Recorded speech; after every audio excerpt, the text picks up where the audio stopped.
चुनाव है और चुनाव में उनको वोट लेना है, और इस कारण से लोगों को अभी 1000 दे रहे हैं, ताकि अगस्त में दिए, सितंबर देंगे, अक्टूबर नवंबर में तो चुनाव ही होना है, 2-3 महीना में काम बन जाएगा और फिर सत्ता में बैठेंगे। बाद में तो पहले भी इन्होंने झूठ बोला है, पहले भी जनता को ठगा है।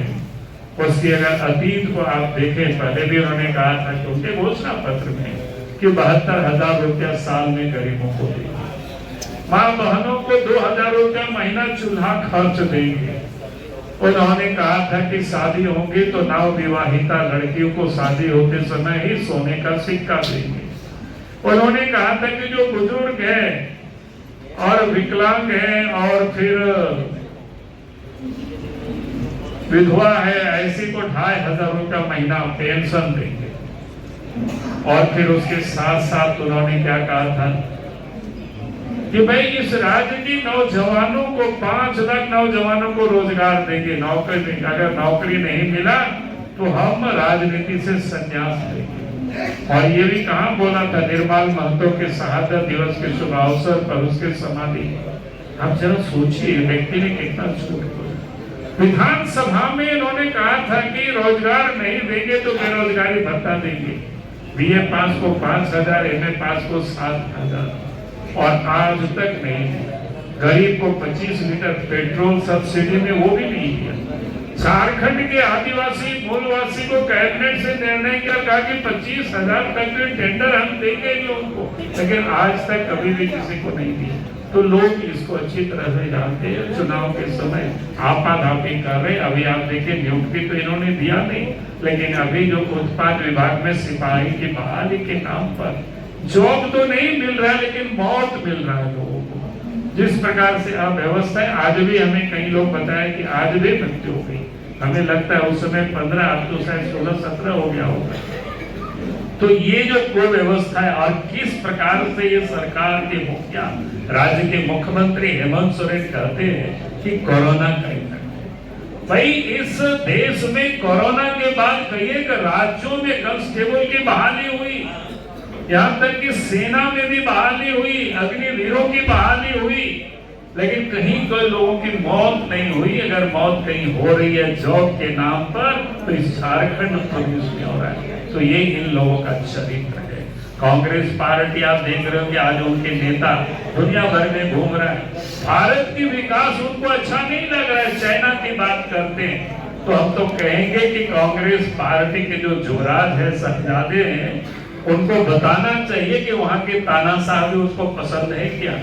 वहां तो कोई डेमोक्रेसी नहीं है, वो भी उनको पसंद है क्या उनको? तो आज जिस प्रकार से वो बात कर रहे हैं, यानी इन लोगों की मानसिकता वो समझ में आती है। उन्होंने विदेश की धरती में जाकर के क्या कहा रिजर्वेशन के बारे में, भारत में तो बड़ी उन्होंने हंगामा मचा रखे थे कि नरेंद्र मोदी फिर से प्रधानमंत्री बनेंगे तो रिजर्वेशन समाप्त कर देंगे, संविधान बदल देंगे। लेकिन अमेरिका में जाकर के कह रहे हैं कि वे हम रिजर्वेशन को समाप्त कर देंगे।